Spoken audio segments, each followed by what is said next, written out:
अंजनगाव सुर्जी येथे बनावट जन्म दाखल्यांचा मोठा घोटाळा उघडकीस येत आहे। या पार्श्वभूमीवर भाजप नेते किरीट सोमय्या यांचा विशेष दौरा अंजनगाव सुर्जीत पार पडला।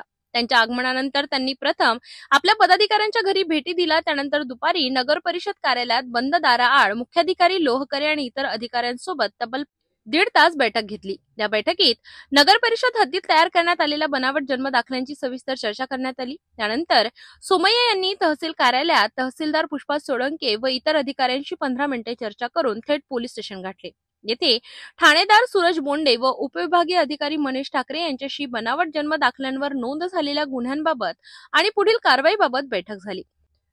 पत्रकारांशी संवाद साधताना किरीट सोमय्या यांनी सांगितले की अमरावतीतील 2 मुख्याध्यापकांवर गुन्हे दाखल झाले असून त्यांच्यावर कारवाई सुरू आहे। त्याचप्रमाणे अंजनगाव सुर्जीतील 2 मुख्याध्यापकांवरही कारवाई करण्यात येणार आहे। 100 बनावट दाखले घेणाऱ्यांवर गुन्हे दाखल होणार असून 500 जणांचे जन्मदाखले रद्द करण्याचे आदेश लवकरच दिले जाणार आहे। याशिवाय 139 अतिरिक्त बनावट दाखल्यांची यादी संबंधित अधिकाऱ्यांना देण्यात आल्याचे सोमय्या यांनी सांगितले। या दौऱ्यादरम्यान संपूर्ण शहरात कडक पोलीस बंदोबस्त ठेवण्यात आला होता। राखीव पोलीस दलाच्या 2 तुकड्या, केंद्रीय औद्योगिक सुरक्षा दल आणि स्थानिक पोलिसांसह मोठा फौजफाटा तैनात करण्यात आला होता। मात्र या बंदोबस्तामुळे नगर परिषद आणि तहसील कार्यालयात आलेल्या नागरिकांना मोठा त्रास सहन करावा लागला। अंजनगाव सुर्जी येथे मोठ्या प्रमाणात फसवणूक करून बनावटी कागदपत्र देऊन जन्म प्रमाणपत्र मिळवण्यात आले आहे।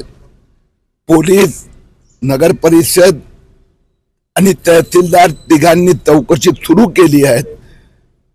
पुढच्या 4 दिवसात आणखीन 100 लोकांना आरोपी केले जाणार। ज्यांनी देशाच्या सुरक्षेशी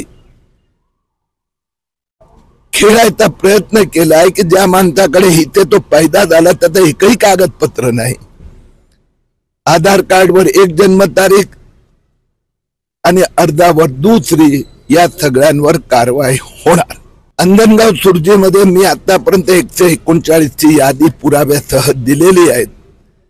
500 पेक्षा थोडे कमी आदेश देण्यात आले आहेत। नगरपालिकेच्या अधिकाऱ्यांनी मान्य केलं की त्यांनी व्यवस्थित काळजी घेतली नाही। तहसीलदार कार्यालयात पण चुका झाल्या आहेत आणि 500चा 500 रद्द करण्याचा आदेश निघाला आहे।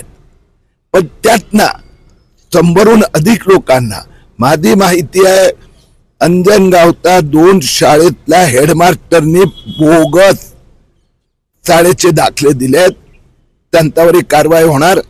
अमरावती शहरात 2 हेडमास्टरची अटक करण्यात आली आहे। अमरावती अंजनगाव येथे पण होणार।